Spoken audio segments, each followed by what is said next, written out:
फर्जीवाड़ा और मनमानी करने वाले पटवारी पर कार्रवाई की मांग। फर्जीवाड़ा और मनमानी करने वाले 420 के आरोपी सजायाफ्ता पटवारी तुलसीराम साहू वर्तमान पदस्थ तहसील छुरिया को पटवारी पद से निष्कासित कर शीघ्र गिरफ्तारी की मांग की गई है। भूमि में अन्य अवैध कारोबार एवं अन्य फर्जी कार्य की उच्च स्तरीय जांच की मांग पर ग्रामीणों ने जन चौपाल में मुख्यमंत्री के नाम ज्ञापन सौंपा है। पटवारी पर कार्रवाई की मांग को लेकर ग्रामीण जन चौपाल में पोस्टर के साथ पहुंचे थे। उन्होंने बताया कि 420 करने वाला सजायाफ्ता पटवारी तुलसीराम साहू अभी तहसील छुरिया में पदस्थ है। पटवारी ने विभिन्न जिलों में भू माफिया के साथ धड़ल्ले से भूमि के अवैध ढंग से खरीदी बिक्री की, भूस्वामी की जगह किसी अन्य व्यक्ति को खड़ा करना, फर्जी ढंग से भूमि का क्रय विक्रय करना, अवैध प्लॉटिंग, किसानों का काम कराने, ऋण पुस्तिका बनाने, पैसे की मांग करना, नहीं देने पर चक्कर कटवाना, किसानों को पटवारी तुलसीराम लंबे समय से परेशान कर रहे हैं। पटवारी तुलसीराम साहू जो पूर्व में टेढ़ेसरा, अंजौरा एवं अन्य जगहों पर पदस्थ थे, थाना सोमनी में अपराध क्रमांक 250 प्रति 2022 धारा 419, 420, 467, 468 और 471 और 120 भी, थाना नंदिनी नगर भिलाई में अपराध क्रमांक 17 प्रति 2022 भादवी धारा 420, 34, 467, 468, 471 और 120 फर्मा इकरारनामा स्टाम्प पेपर में छेड़खानी की। थाना सिटी कोतवाली दुर्ग अपराध क्रमांक 1095 प्रति 2018 भादवी धारा 294, 451, 506 और 34 बी का अपराध है।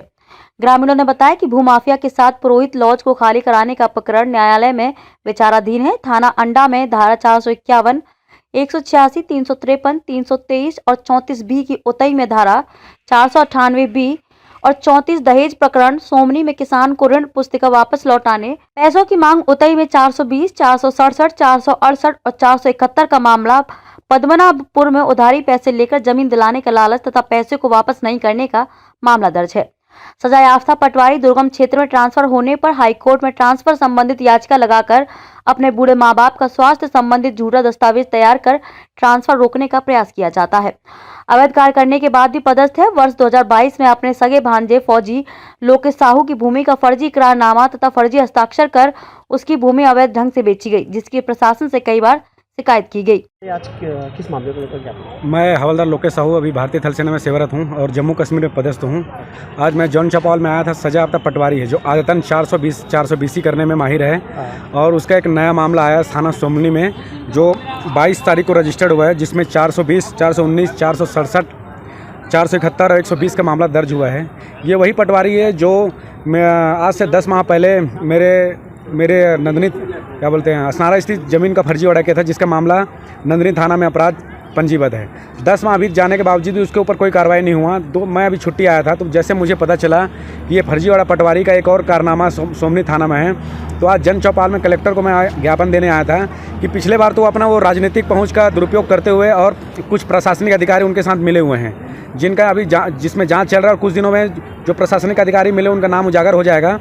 तो उसके जो संरक्षण प्राप्त है उसको दोबारा ये इस वाले मामले में ज्ञापन देने आया था कि इस मामले में तो मामला भी राजनांदगांव जिले का और पदस्थ भी राजनांदगांव जिले का है, तो जिसमें सख्त कार्रवाई उसको बर्खास्त करने के लिए, बर्खास्त करने के बाद उसको तुरंत गिरफ्तार करने के लिए मैं कलेक्टर साहब को आज उसमें ज्ञापन दिया हूं और एसपी साहब से भी मैं मुलाकात कर उसको जल्द गिरफ्तारी के लिए मैंने आवेदन दिया है। तो कलेक्टर साहब ने आश्वासन दिया है। अब देखते हैं, इससे पहले भी आश्वासन दिया था लेकिन कोई कार्रवाई नहीं हुआ क्योंकि इसके राजनीतिक पहुंच बहुत ऊंची है। तो ये अपने तरफ से प्रयास कर रहा है लेकिन अंत तक इसको नहीं छोड़ेंगे क्योंकि ये फर्जीवाड़ा है और इसको बेनकाब न करेंगे। इसके साथियों को भी बेनकाब करेंगे और तुलसीराम साहू को भी बर्खास्त करवाने के लिए अपना पूरा ताकत लगा देंगे। मैं हवलदार लोकेश साहू भारतीय थल सेना में सेवारत हूँ। अभी जम्मू कश्मीर के पुंछ राजौरी में पदस्थ हूँ और मैं दुर्ग जिले का निवासी हूँ। राजनांदगांव से विजन टाइम्स न्यूज के लिए लोकेश रजक की रिपोर्ट।